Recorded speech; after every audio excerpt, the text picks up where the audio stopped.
Bismillah. Assalamu alaikum wa rahmatullahi wa barakatuh. MashaAllah, we've gotten far in this journey, in this simple journey of learning our prayer. This is when you sit in the second raka'at and the last raka'at of the prayer, whether your prayer has 2, 3, or 4.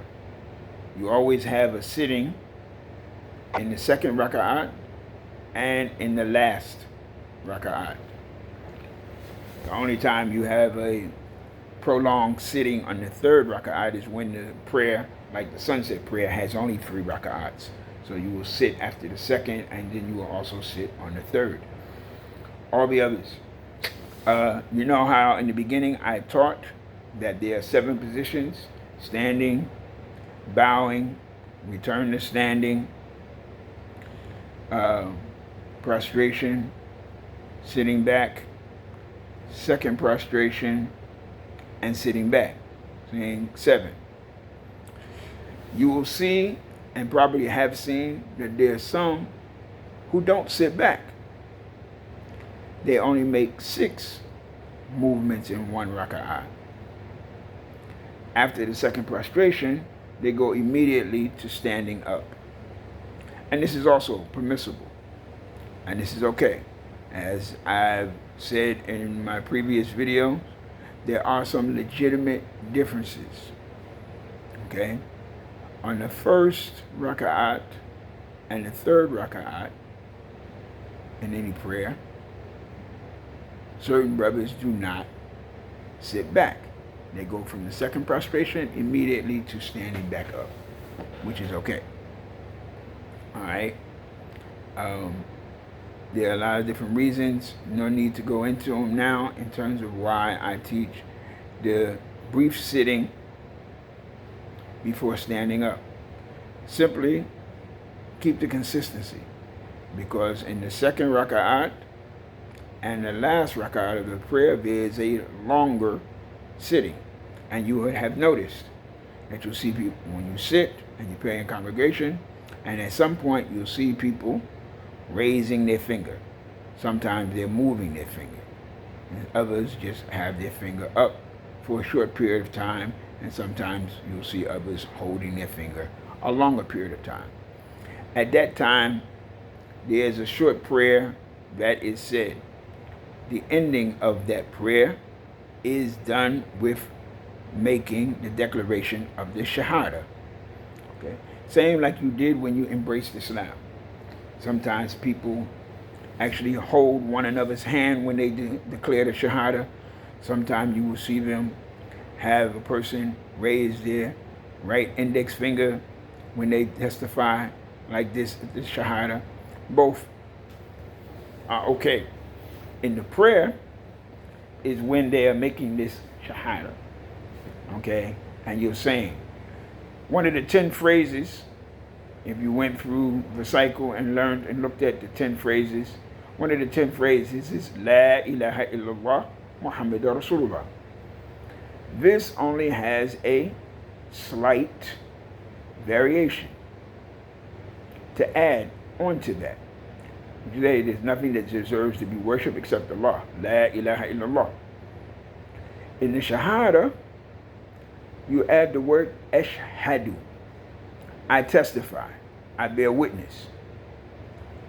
And this is important. And I decided to make specifically a separate video for this, because this is another of general words that Muslims hear, and if they don't learn properly, will say incorrectly, because it also takes a little bit of a training of the ear. Because this is also said when one calls the call to prayer, the adhan, not azan, but the word is adhan.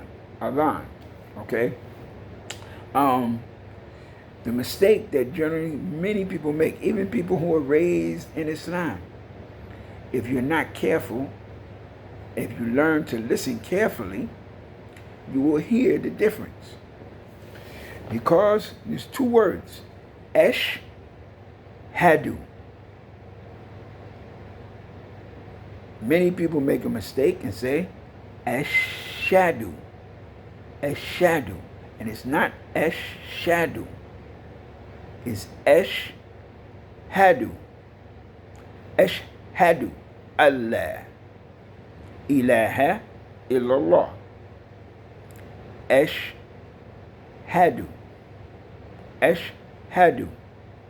That's that other ha, not like the one we put so much emphasis on. Ha, no, it's ha. Ashhadu Allah ilaha illallah. Ashhadu, ashhadu Allah ilaha. Many people say Allah. By itself, that's how you would pronounce it. When you see it written like that in transliteration, or you hear some people pronounce it like that, ashhadu Allah, that's not the way to pronounce that sentence. It's ashhadu Allah ilaha illallah. And again, the second half is ashhadu anna Muhammadan Rasulullah. And this part is ashhadu anna Muhammadan abduhu wa rasuluhu. Abduhu wa rasuluhu. Strange. But you can say either one as you are learning this in the beginning. Okay? The whole prayer, the whole paragraph in the beginning, you don't need to learn that yet. While you're still learning all the things, you haven't learned Fatiha. If you haven't learned Fatiha and so forth yet, you can just do the Shahadah part. Ashhadu alla ilaha illallah wa ashhadu anna Muhammadan Rasulullah. Okay? That's that part which you do in the second raka'at. You sit for a moment. Those prayers that have two and or more, at the second raka'at, you sit for a little bit longer period of time, and you say the Shahadah. At the last raka'at, you say the Shahadah, and then you say salams to the right and salams to the left, ending the prayer. Okay? Now, if you learn the Arabic alphabet and can work on Fatiha, this is the time to learn, Al-Fatiha, the proper way to say it.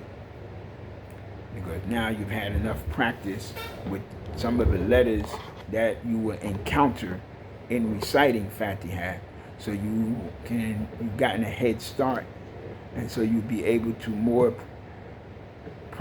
most likely be able to pronounce them a little bit better than somebody who just tried to learn and go straight into them before. Okay? Inshallah, jazakumullah khairan. Assalamu alaikum wa rahmatullahi wa barakatuh.